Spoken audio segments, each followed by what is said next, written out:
guys? Jake Peffer here. Welcome back to Jake's Cinema Room. I am continuing on with my rewatch of the Fast and Furious franchise, and I am now up to the 6th entry in the series, Fast 6. With Fast 6, this was an interesting entry in the series because it's continuing on from where we left off in Fast 5. This time around, we've got Hobbs, played by Dwayne "The Rock" Johnson.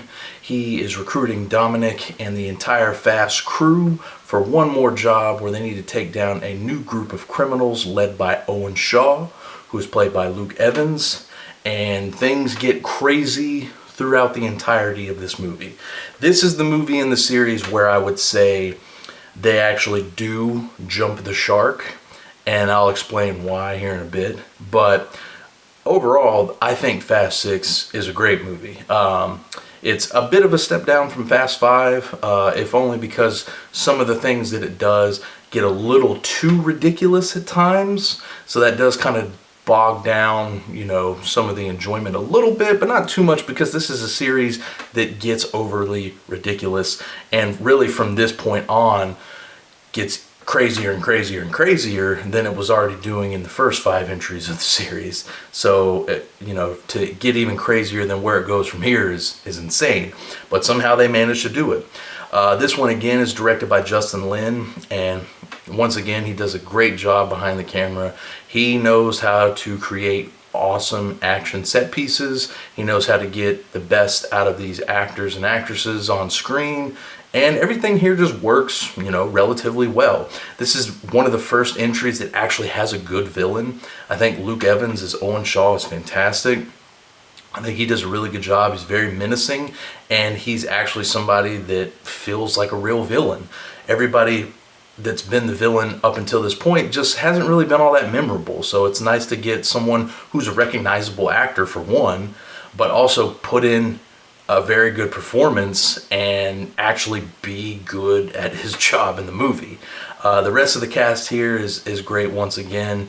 Vin Diesel, Paul Walker, Dwayne Johnson, Jordana Brewster, Michelle Rodriguez, Gal Gadot, Ludacris.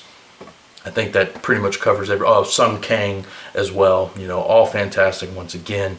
There's the camaraderie and the dynamic they build between a lot of these characters still works. It still feels, pretty fresh, considering most of them just met for the first time in the previous film. So you still get a lot of good back and forth between a lot of these characters that works really well.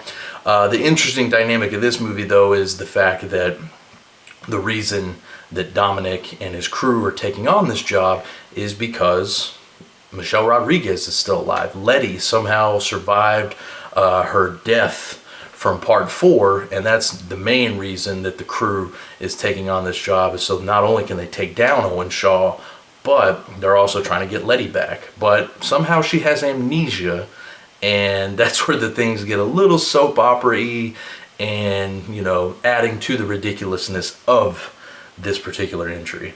But yeah, the action set pieces here, they're all top-notch once again. Still using a lot of practical effects, but there's definitely some CGI thrown in here and there.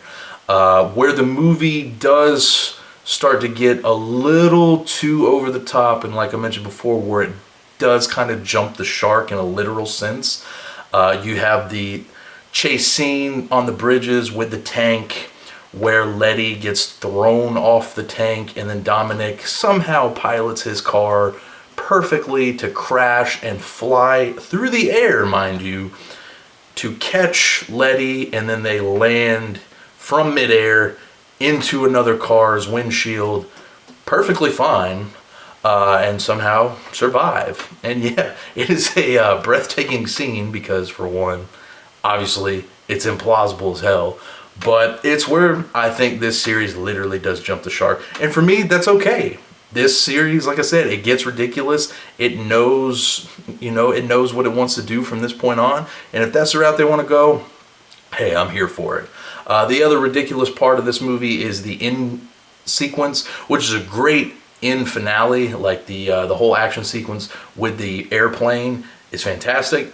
However, the plane and all the cars that they drive on it are on a runway that apparently lasts for 30 miles, give or take a few miles here and there. It is the longest runway in the history of mankind.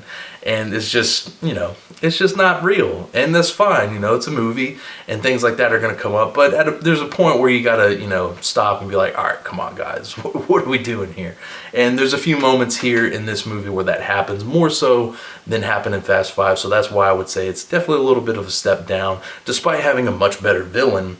And you do, you get Michelle Rodriguez brought into the mix, who I think does work well. You also get Gina Carano as Hobbs' new partner. I think she actually works pretty well in the movie too. She's doing some good stuff and actually has a pretty awesome death scene toward the end. So there's that as well. But yeah, all in all, this is another fun entry. It's continuing on, like I said, from what was good about part 5. Just adding the stakes and making things a little bit more ridiculous than it needs to be. That's its only slight downside, but other than that, I still say this is an enjoyable ride all in all. So overall, I would give this a 7.5 out of 10. It's definitely worth checking out, especially if you're a fan of the series and somehow have missed this one. But if you're wanting to get into this series, like I said, this block that I'm in right now, 5 through 7, is definitely the best parts of this franchise. So this is one, if you haven't made it to yet, definitely check it out because it is for sure worth seeing. That's about it for me, guys. If you have seen Fast 6, please let me know what you thought about it in the comments below. Be sure to subscribe to the channel for more reviews and me continuing on with my Fast and Furious franchise rewatch.